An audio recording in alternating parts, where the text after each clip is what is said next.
Welcome to movers and shakers. दोस्तों, पिछले दिनों केंद्र सरकार ने कर्नाटक सरकार को 300 करोड़ का जो चेक दिया था वो बाउंस हो गया। अब आप लोग पूछेंगे, जब अकाउंट में कुछ नहीं था तो चेक देने की क्या जरूरत थी? भाई, आप लोग जानते नहीं, बेचारी सरकार कंफ्यूज थी।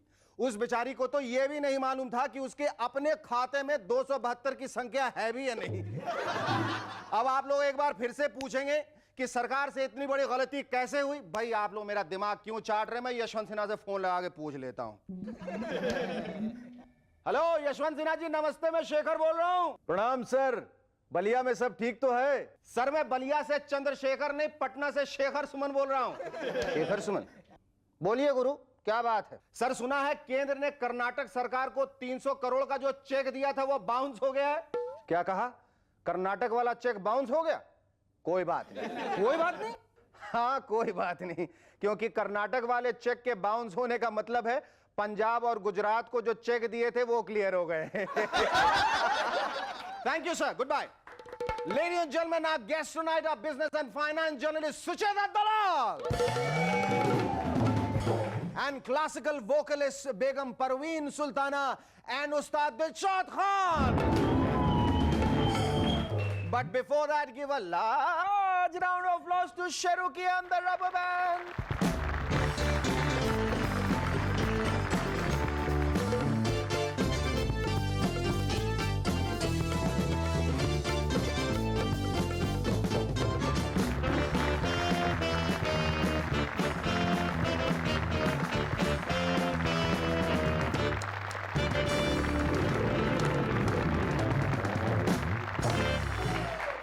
Welcome back. I'm SSN. You watching MNS. Market में अब जल्दी ऐसे कपड़े मिलने लगेंगे जो बीमारियों का इलाज करेंगे। सोचिए कितनी अजीब सिचुएशन होगी। बेचारे रमणीक भाई को अस्थमा का दौरा पड़ेगा, लेकिन घर वाले उन्हें हॉस्पिटल ले जाने के बजाय हसमुख भाई के A1 कट पीस सेंटर ले जाएंगे। वहां हसमुख भाई अपने स्टॉकिस्ट से फोन पर कुछ इस तरह की बातें करते नजर आएंगे।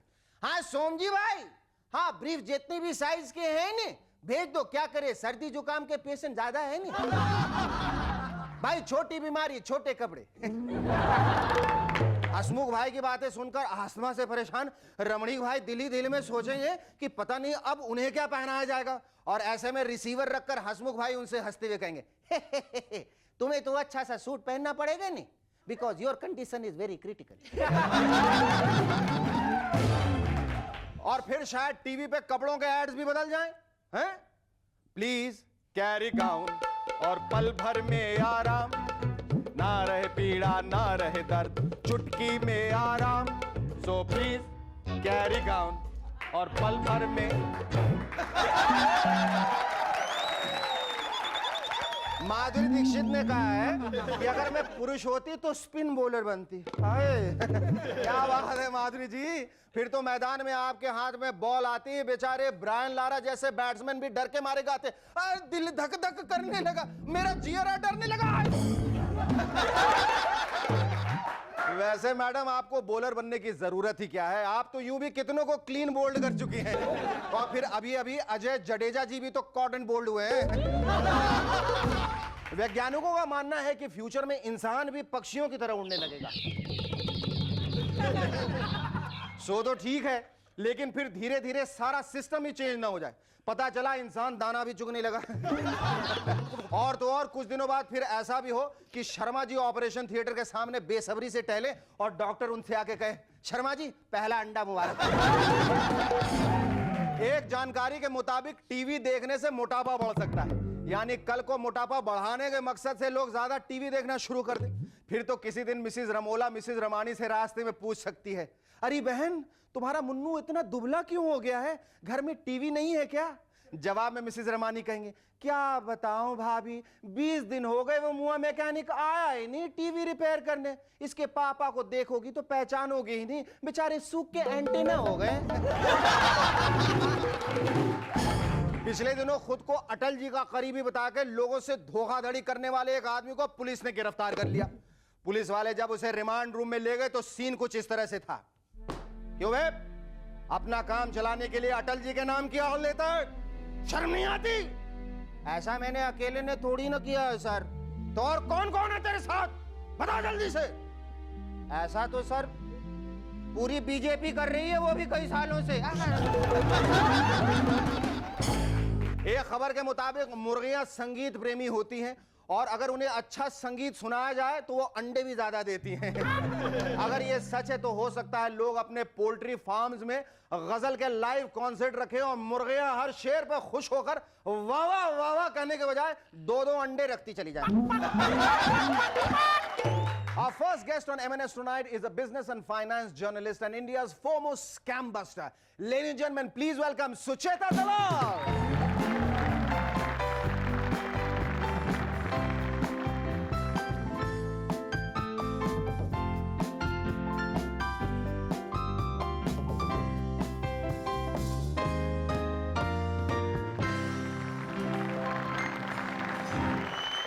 Sucheta, thanks so much for coming on our show. Thanks. You know what? You look too pretty to be a journalist. Disqualification. I survived. Sucheta, a business and finance journalist job is very technical and specialized. What attracted you to it?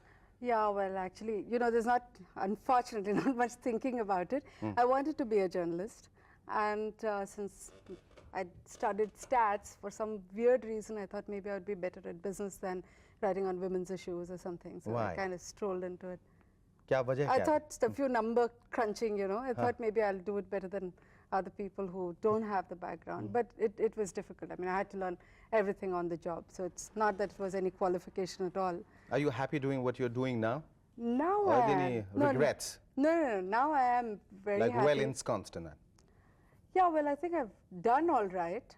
Whether it's worth it or not in the long run, I'm not sure. I think did you're a being fairly modest about yourself. I mean, I think you worked in leading newspapers like the Times of India and you worked for the Indian Express and a whole lot of them. And now finally, what made you decide to be a free columnist, a freelancer?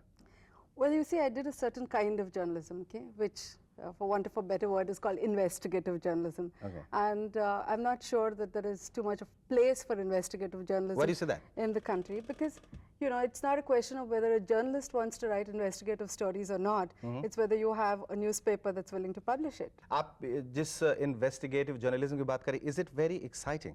I mean, is it something like what you see in the movies? Is it anywhere close to it? You mean, is it like what you did in Reporter? What I did in Reporter, yes. I went around, you know, busting scams and things like that. You know, I mean, for me, it was very exciting portraying that character. But is it half as exciting, I mean, like, when you're actually doing it? Well, I must say that the 3 years of 92, 93, and 94 were extremely exciting for us.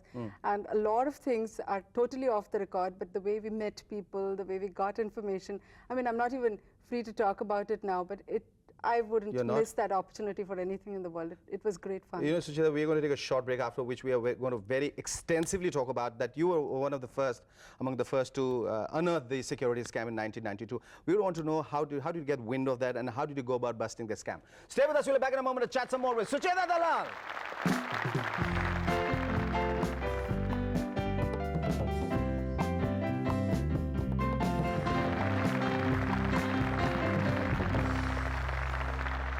Hello, welcome back to M&S once again. Sucheta, we're talking about this big scam that everybody knows about and yet not. This scam that happened, the security scam in 1992, courtesy Harshad Mehta. How and when did you get wind of it and how did you go about busting the scam? No, I mean, let's get it very clear. Courtesy Harshad Mehta is right. It's my one claim to fame. But when I wrote the story, on the day I wrote this story, we just kind of got it on that day and we knew that, you know, he's trying to repay money to State Bank of India and wasn't in a position to pay back over 600 crores. And the first story didn't even mention his name. We called him the Big Bull because... The Big Bull. You know, why the Big Bull? Because he was, you know, rigging up the market and it was shooting through the sky. And मुझे मालूम है कि जब हम लोग, you know, for a layman, it was so exciting. बोले कि इधर 10 रुपया डाल दो, 100 हो जाएगा, 100 डाल दो, 1000 हो जाएगा. It was all very exciting for all of us. Nobody, little did anybody know that it was, you know, unknowingly, unwittingly getting into a scam department. क्या था? वाकई क्या था? हुआ क्या था? Well, absolutely what you said. You know, there was lots of money. Harshad had endless amounts of money. He could, you know, when he inquired about a stock, it went up 20 rupees on the same day. And the question was, पर वो trick क्या था? वो कैसे ऊपर जाता था? He was taking it from, he was helping himself to money from the banking system.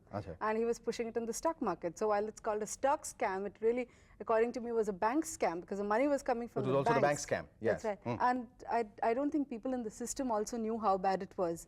You know, so when this first story hit and they started investigations and they wanted to know how Harshit Mehta paid back State Bank of India, and they realized that the monies come from National Housing Bank or Greenlace, and it just went on from there. You know, you look at those two banks and there are 4 more banks involved. You look at them and then there's Unit Trust of India's secondary market involved, and there's public sector bonds and there's portfolio management schemes. So it's really complicated. Sucheta, last but not least, tell us, what is the economic future of India? Economic future of the country, like everything else, depends on the people in the country and how careful and vigilant they are, because a lot of things that are happening which they should be aware of, which is the price that they're going to pay for their telephone calls, the prices they're going to pay for their electricity.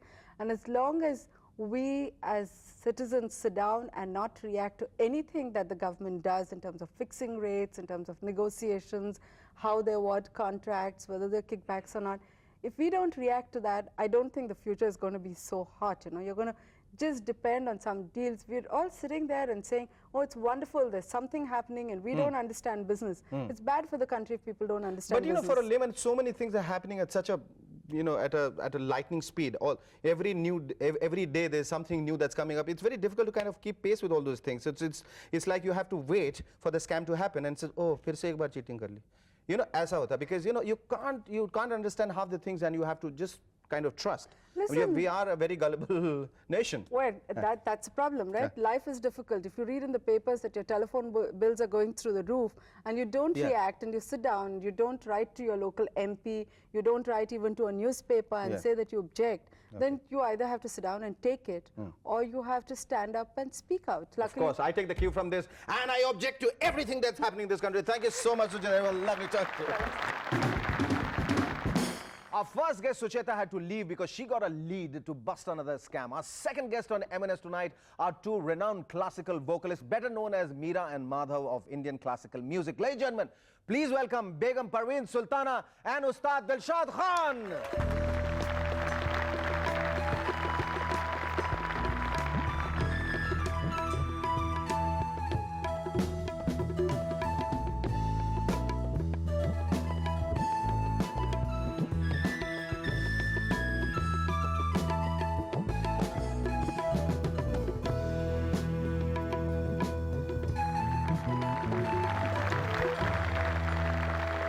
उस्ताद जी, यहाँ आने का बहुत बहुत शुक्रिया आपका भी, Parveen ji. Thank you. ये समझ में नहीं आता, मेरे दिमाग में नहीं आता कि आप जैसे जब बड़े उस्ताद यहाँ आते हैं तो फिर बोलने की कोई गुंजाइश नहीं रहती। मेरे ख्याल से आप लोगों के जीवन में इतना कुछ गुजरा है, इतना कुछ आप लोगों ने सीखा है कि मैं सुनना चाहूँगा, बोलना कम चाहूँगा। बहरहाल शुरुआत इससे करना चाहूँगा कि आप लोगों की मुलाकात कहाँ हुई, कैसे हुई, क्यों हुई? नहीं, पर कहीं तो निगाहें मिली होंगी। ज़रूर। हाँ। मैं असम की हूँ और खान साहब बंगाल के हैं, लेकिन हम दोनों की मुलाकात बॉम्बे में हुई। क्या बात है। वो भी एक म्यूज़िक कॉन्फ्रेंस में मुलाकात हुई। खान साहब गा रहे थे, मैंने सुना और फिदा हो गई उनके ऊपर। क्या बात है। और उनसे रिक्वेस्ट किया कि खान साहब मैं आपसे सीखना चाहूँगी। खान साहब बोलते आप तो मैंने बोला कि भाई सेलिब्रिटी हैं, मैं क्या सिखाऊं। परवीन जी जो है, इनको इतनी कम उम्र में 25 साल की उम्र में पद्मश्री से सम्मानित किया गया। I think it's a big honour. I think is one of the youngest recipient of that coveted award. तो ये जब आपको पद्मश्री से सम्मानित किया गया, उस वक्त आपको एहसास था कि आपको इतने बड़े पुरस्कार से नवाजा जा रहा है? पहले तो मैं बिलीव नहीं कर रही थी। जब मुझे फ़ोन आया तो कहने लगे आपको चुना गया है पद्मश्री अवार्ड के लिए, तो मैं इनकी तरफ देख रही थी। मैंने कहा कोई मेरे साथ मजाक कर रहा होगा ज़रूर। अच्छा, मुझे लगा आप इनकी तरफ देख रहे हैं कि लूं कि ना लूं। आप बताइए तो ले लूं, ना कहें तो छोड़ दो। अच्छा, ऐसा तो नहीं हुआ। मैंने बोला 4 साल में मैंने जो तरक्की करवाया इसका फल है, जरूर ले लो। बिल्कुल बिल्कुल। He wants to take the credit. Credit. मैंने कहा उस्ताद जी कहेंगे भाई मुझे नहीं मिल रहा है, तुम मत लेना, इकट्ठे लेंगे। लेकिन एक बात बताऊं, जी। आपको भी बहुत कम उम्र में, जो कि एक बहुत मशहूर अवार्ड होते हैं, हम म्यूजिशियन को ज़्यादातर दिया जाता है, उसको कहते हैं संगीत मार्तांड, जो कि ओमकाना ठाकुर जी को, पंडित रविशंकर जी को, ऐसे बहुत बड़े बड़े महान कलाकारों को मिला। पंचत जयसराज जी को भी मिला। ऐसा कुछ अवार्ड नहीं, लेकिन अवार्ड एक तरफ, अवार्ड तो खैर वो तो आदमी मंजिल की ओर बढ़ता जाता है। अवार्ड आते आते मिला तो ठीक है, नहीं मिला तो। बताऊं, हमारे लिए अवार्ड सबसे बड़ी चीज़ है जब हमारे सामने हमारे श्रोतागण बैठ के हमें वाह वाह करते हैं, दिल से दुआ देते हैं, हमारे गाना पसंद करते हैं, ये सबसे बढ़ के अवार्ड होते हैं हमारे लिए। अच्छा उस्ताद ji, we gonna take a short break. उसके बाद हम ये पूछना चाहेंगे कि अचानक हम सब ये महसूस कर रहे हैं कि इंडियन क्लासिकल म्यूजिक में, शास्त्रीय गायन में, गायकी में थोड़ी एक व्यावसायिकता आ रही है, कमर्शलाइजेशन हो रहा है इसका। इसके बारे में हम ब्रेक के बाद जानना चाहेंगे। और ये कि आजकल सावन का महीना है, तो अगर राग मल्हार अगर आप छेड़ दें तो मज़ा आ जाए। और आपके सुर में तो आप 4 ऑक्टेव्स तक पहुंच सकते हैं, तो थोड़ा उस गायकी का मज़ा भी थोड़ा हमारे दर्शक। आप लोगों को मेरे ख्याल से ये यूरोपियन कंपनी, आप पहले म्यूजिकल ये वोकलिस्ट हैं, two voices, German company, in my opinion, one of the greatest achievements in my life to be recorded. And this is by a French company, de l'Europe à la nuit, from dawn until night. There's one more album, and there is yet more called Classic Masterpiece, which is the latest. Give them a big hand, ladies and gentlemen. Here's them. Stay with us. We'll be back in a moment to chat some more with Ustad Dilshad Khan and Begum Parveen Sultana. Thank you.